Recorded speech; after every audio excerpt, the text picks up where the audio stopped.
Zambia. From the Gambia? Zambia. Yes. Yeah.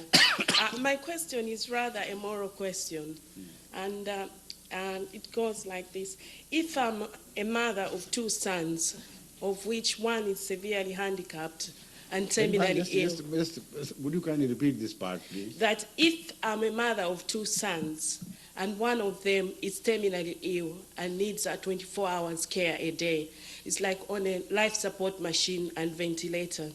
And I find myself spending more time with the handicapped child, such that the healthy child is always neglected. And if I decide to discontinue the treatment of the terminally ill child and let that child die so that I can take care of the healthy child, have I committed a sin or not? You see, this is not a question which is rightly framed.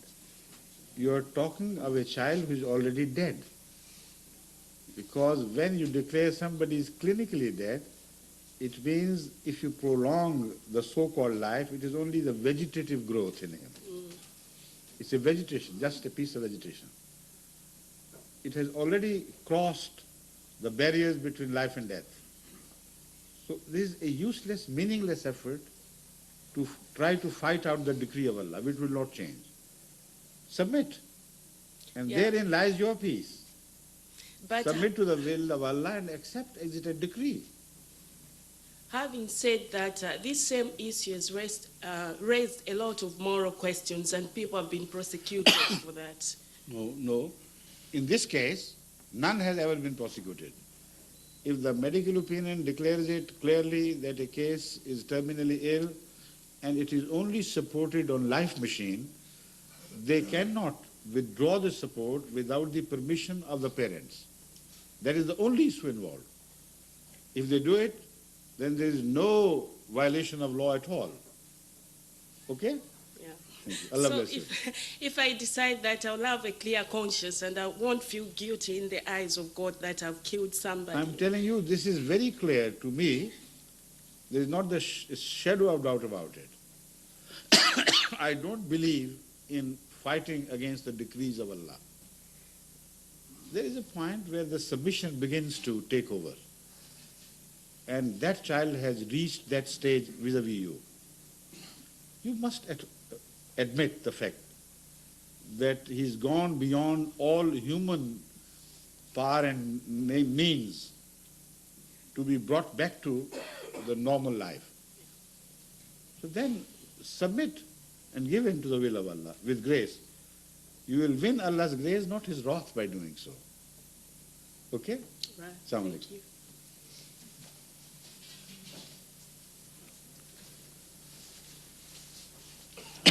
Sorry. Yes? Assalamu alaikum. Wa alaikum assalam wa rahmatullah. My name is Lassine. Yes? I come from Ivory Coast as well. Right, yes. Yeah. I would like to underline something. I have a language problem because I have been here for 4 months. So some of my questions are already How could you answered. learn such good English in just 4 months? I know you belong to a francophone country Yeah. and you speak only French there. How could you learn English so quickly? You are a genius. Huh? Okay, but my first question was the meaning of Ahmadiyya, because in my country we have Ahmadiyya school, but I haven't got any contact with that school, because sometimes when I see the school, I said that it's only a school. But when I arrived here, I met my friend Raja. Where is he? Acha. Raja, and he told me. What's your name? Huh? What is he saying, Raja? Acha. Okay, he told me about Ahmadiyya, and now I want to know the purpose of Ahmadiyya. The purpose of Ahmadiyya, and I want to know if there is a difference between Ahmadiyya community and other community. If yes, There is. why? You want First to of all, answer? Okay. I'll give you a short answer, which is central to the question. All the rest of the debate is raging round the central point, not regarding the central point. There was a prophecy, or a series of prophecies, there were from Hazrat Muhammad Rasulullah Sallallahu Alaihi Wasallam regarding the advent of the Mahdi and the advent of the Messiah. Right or wrong? Right.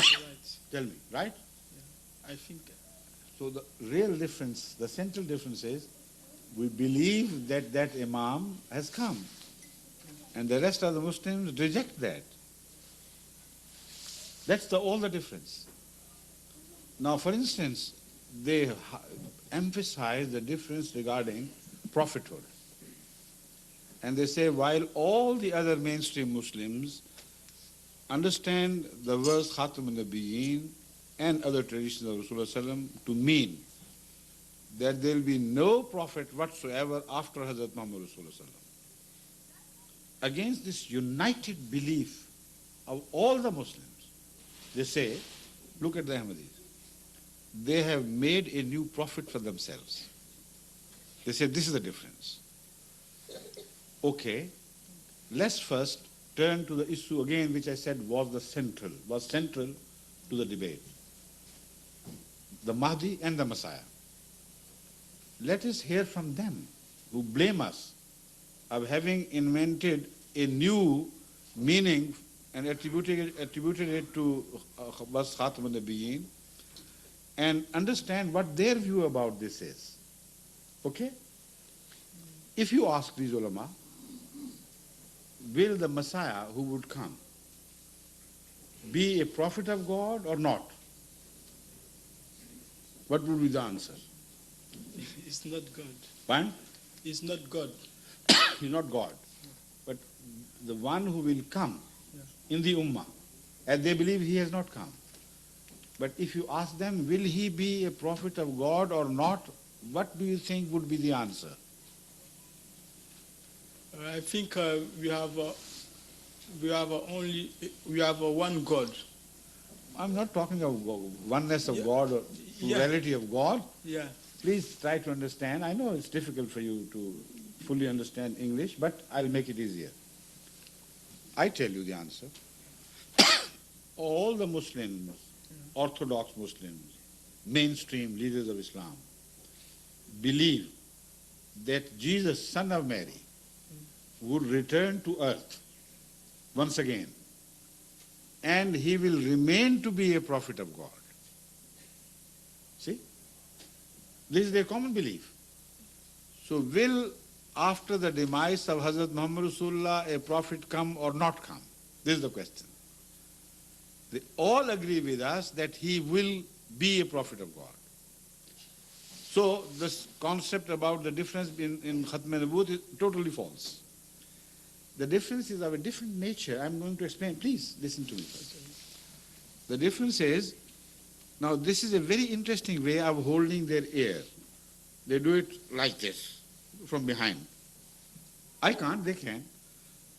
You see, what they say is that God had decided that there will be no prophet after Hazrat Muhammad Rasulullah. So he declared him to be the last in time.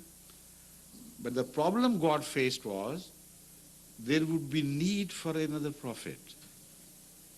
How would he fulfill that need? You see? So they attribute a very cunning device to Allah. Allah is not a cunning thing. The mullahs are, unfortunately. They attribute this cunning device. They said, God said, all right, I'll condone my mistake by keeping Jesus alive for just such an opportunity or requirement, such an eventuality. And when the last prophet would have come and there will be need for another prophet, I'll bring back Jesus the other way around. You know, like there are bypasses around the cities.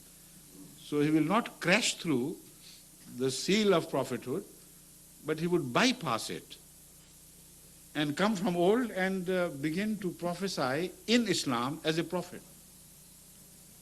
We say, for God's sake, don't attribute your own intricacies of the intricacies of your own mind to Allah, the source of all wisdom. If there was need for prophethood, as you agree, why should he have declared prophethood to have come to an end? And is that the only way he could meet the requirement? We suggest another way.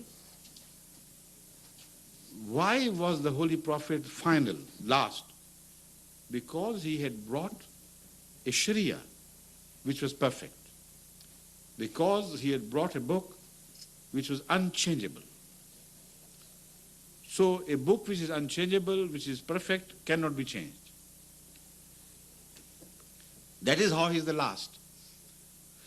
So, as far as the requirement of the future ages are concerned, those requirements would demand the coming of a prophet. That is the point where both we and the mainstream Muslims fully agree. Only they say this requirement would be met by God by bringing an old prophet of Israel back to Islam. We say, why couldn't he make a prophet out of the ummah of Hazrat Muhammad Rasulullah? What is the difference? Why should Jesus come and become a Muslim this time? They say because after Hazrat Muhammad Rasulullah, no non-Muslim prophet can come. So a prophet from the old stock, brought back and made to enter the कुछ अल्हानी और तरन्नुम से उर्दू ज़ुबान में नज़्में पढ़ते हैं।